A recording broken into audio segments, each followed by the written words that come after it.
بخاری مسلم کے لفظ سنو، حضور سید عالم صلی اللہ علیہ وسلم فرمانے لگے، اس نے کیا پوچھا تھا، حضور جواب کیا دیتے، فرمایا فجر کی سنتیں کبھی نہ چھوڑنا، فجر کی پہلی 2 سنتیں کبھی نہ چھوڑنا۔ یا رسول اللہ صلی اللہ تعالی علیہ وسلم میری رہ گئی ہیں، رہ جاتی ہیں، فرمایا فجر کی 2 سنتیں نہ چھوڑنا، فرمایا فجر کی پہلی 2 سنتیں مجھے دنیا اور دنیا کے اندر جو کچھ ہے وہ سب سے زیادہ پیاری ہے۔ فجر کی 2 سنتیں دنیا اور دنیا میں جو کچھ ہے مجھے وہ سب سے زیادہ پیاری ہے، اس لیے فجر کی سنتیں نہ چھوڑنا۔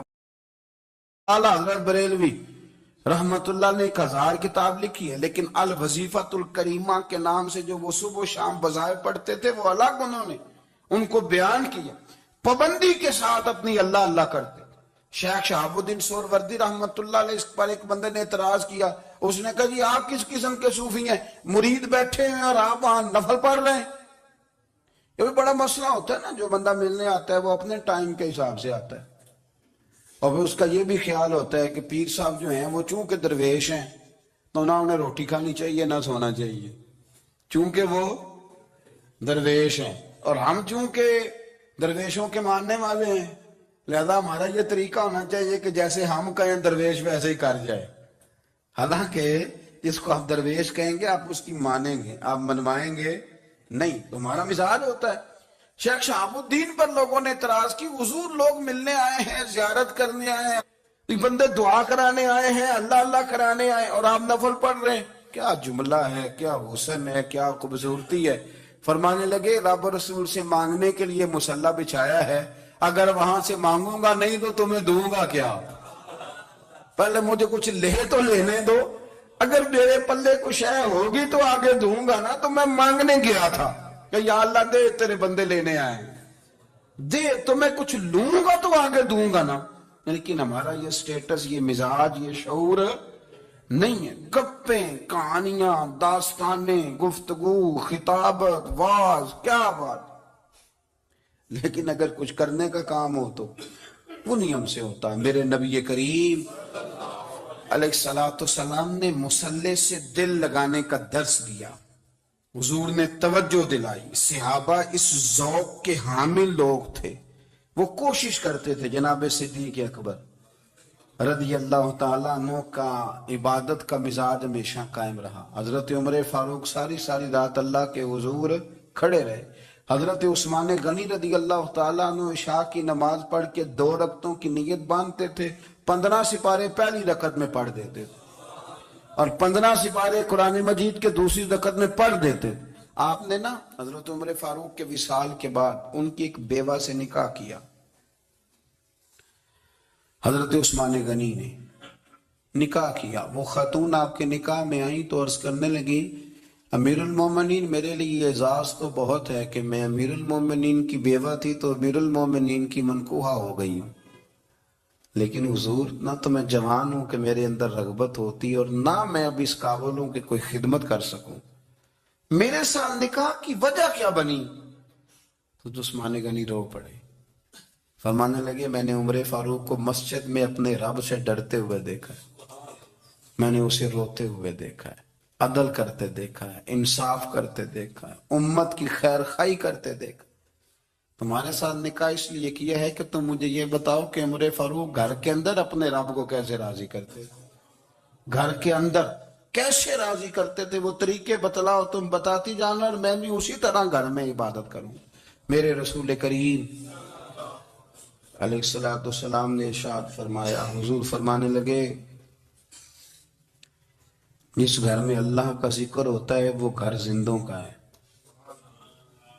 اور جس گھر میں رب کریم کا ذکر نہیں ہوتا وہ گھر زندوں کا نہیں ہے۔ گھر نہ ہم نہ کتابوں میں پڑھتے ہیں کہ ایک بزرگ کہتے ہیں، حضرت فضیل بن عیاض کہتے ہیں کہ میں ایک گلی سے گزر رہا تھا تو گھر کے اندر کسی قاری صاحب نے قرآن کی آیت پڑھ دی، وَلِمَنْ خَافَ مَقَامَ رَبِّهِ جَنَّتَانِ، میں تے میرے کانوں سے ٹکرائی تو اللہ نے میری کایا ہی پلٹ دی، میں توبہ کر گیا۔ اب گھر کے اندر سے آواز آئے تو صحیح نہ تلاوت کی، پر اندر سے آواز آتی نہیں، یا ڈیک بجنے کی آواز آتی ہے، یا ٹی وی چلنے کی آواز آتی ہے، یا دھوم مچانے کی آواز آتی.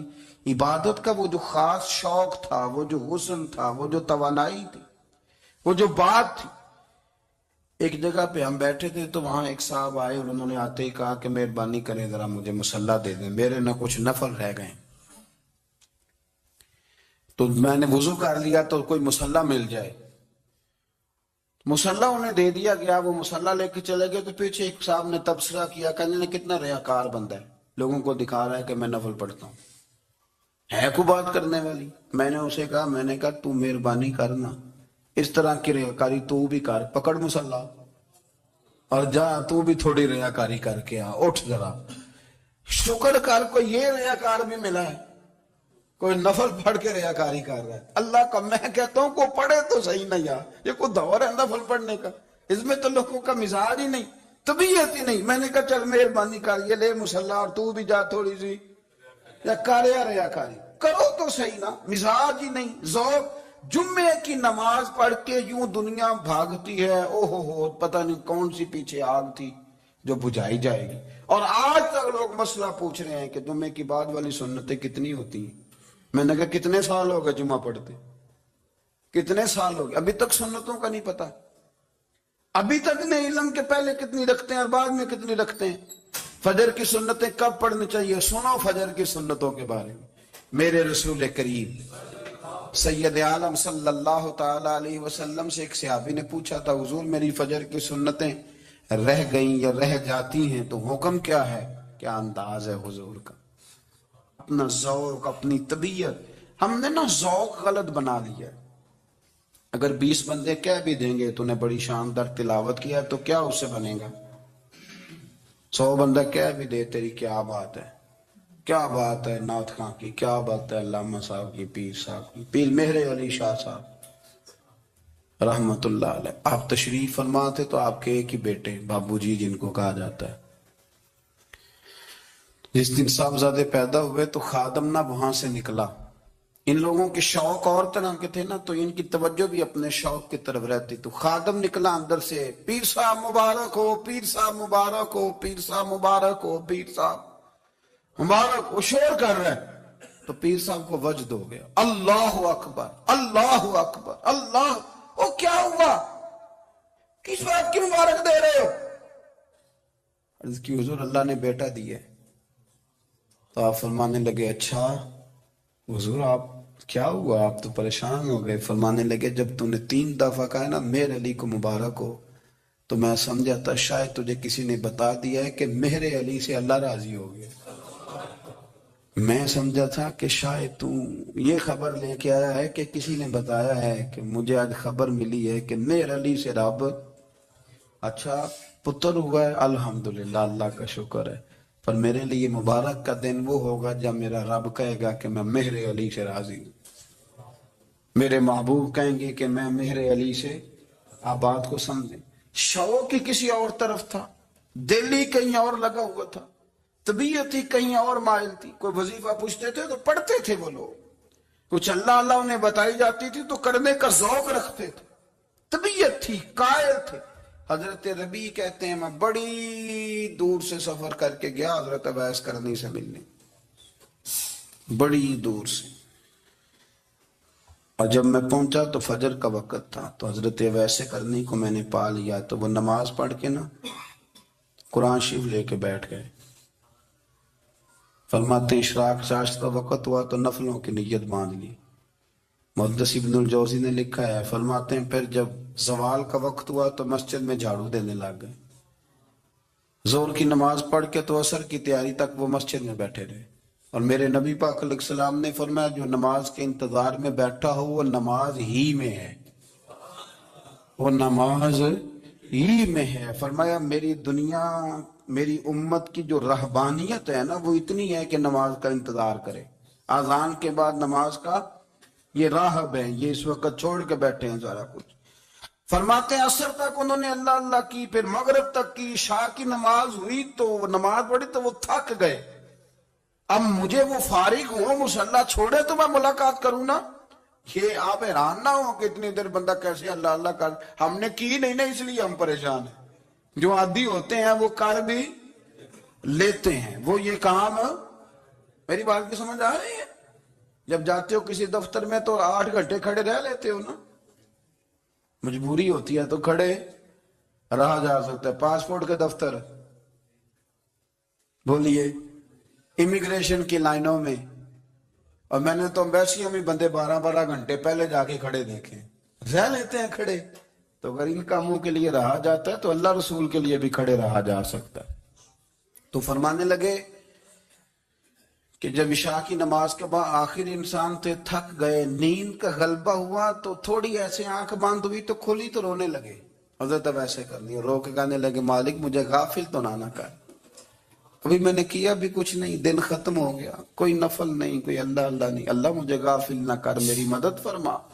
فرماتے ہیں جب وہ روئے تو میرے ساتھ جو شخص تھا، میں نے کہا اٹھو چلیں، کہنے لگا حضور ملنا نہیں، فرمایا جو میں لینے آیا تھا وہ مجھے مل گیا، جو میں ان سے سیکھنے آیا تھا وہ مجھے نصیب ہو گیا، اب اور میں نے کیا لینا، ختم ہو گئی بات، اٹھو چلیں۔ اللہ کے بندوں نے حضرت ربیہ بن کعب اسلمی رضی اللہ تعالیٰ عنہ فرماتے ہیں، کہتے ہیں جب بنو قریظہ اور بنو نذیر یہودیوں کے ساتھ حضور علیہ السلام نے جنگ کا اعلان فرمایا تو وہ دشمن ہو گئے، ہمیں خطرہ تھا کہ وہ رات کو کہیں محبوب کو تکلیف نہ دیں، تو کچھ لوگ نا تلواریں لے کے نبی پاک کے دروازے پہ پہرے داری کرتے تھے۔ گن مین رکھنا حرام نہیں، اگر کسی کو واقعی خطرہ ہو تو اس کے لیے سنت بھی ہے۔ حضرت علی المرتضیٰ تلوار لے کے حضور کے گھر کا پہرا دیتے تھے۔ حضرت ربیہ بن کعب اسلمی رضی اللہ تعالیٰ عنہ فرماتے ہیں کہ رات میری ڈیوٹی تھی کہ میں حضور کے گھر کا پہرا دوں گا، تو فرماتے ہیں میں باہر سن رہا تھا، ساری رات ہی میرے نبی پاک نے اللہ کی تسبیح پڑھی، ساری رات، کبھی تسبیح، کبھی تحلیل، کبھی تحمید، کبھی تکبیر، ساری رات۔ فرماتے ہیں ساری رات حضور پڑھتے رہے اور ساری رات ہی میں سنتا رہا، مجھے اونگ آ گئی، میری آنکھ لگ گئی، حضور ابھی پڑھ رہے تھے، میں تھک کے سو گیا، اور فرماتے ہیں جب میری آنکھ دوبارہ سے کھلی تو میرے کانوں میں پھر کوئی چیز گونجی، تو میں نے کان لگایا تو میرے حبیب ابھی بھی اللہ کو یاد کر رہے۔ ساری رات حضور رب کی عبادت کرتے، اسی لیے تو کہا یا ایھا المزمل قم اللیل الا قلیلا، حبیب ساری رات تو نہ جاگا کر، تھوڑا آرام بھی کر لیا کر۔ میرے بھائی اپنا مصلی، اپنی عبادات، اپنے وظائف، اللہ اللہ جو آپ نے کسی سے سیکھی ہے اس کو کبھی کمزور نہ ہونے دیں۔ شجرہ شریف جو کسی بزرگ سے آپ لے لیتے ہیں تو کیا رسم ہے کوئی؟ اس پہ کچھ لکھا ہوتا ہے، وہ پڑھنے کے لیے دیا جاتا ہے، اس پہ لکھا ہوتا ہے کہ یہ اللہ اللہ آپ نے کرنی ہے۔ ساری زندگی کسی اسکول میں داخل ہو گئے اور وہاں جا کے آپ نصاب ہی نہ پڑھیں، کتاب ہی نہ کھولیں تو پاس ہو جائیں گے؟ وہ کہتے ہیں میں 20 سال جاتا رہا ملا کچھ نہیں، تو آپ نے لیا کیا ہے؟ ایک اتنی سی کتاب تھی، اس کو تو کھول کے آپ دیکھ نہیں سکے، اس کے وظائف تک تو رسائی نہ ہوئی، اس لیے کہ اللہ اللہ کرنا مشکل ہے اور تصویر کھچانا یہ آسان کام ہے۔ تو جو آسان ہے اس طرف ہماری توجہ لگی رہتی ہے اور جو مشکل ہے اس طرف ہم ذوق پیدا نہیں کرتے۔ یا ایھا الناس اعبدوا ربکم الذی خلقکم والذین من قبلکم لعلکم تتقون، اے لوگو اس رب کی عبادت کرو جس نے تمہیں پیدا کیا اور تم سے پہلوں کو پیدا کیا، اس لیے عبادت کرو کہ تم پرہیزگار ہو جاؤ گے۔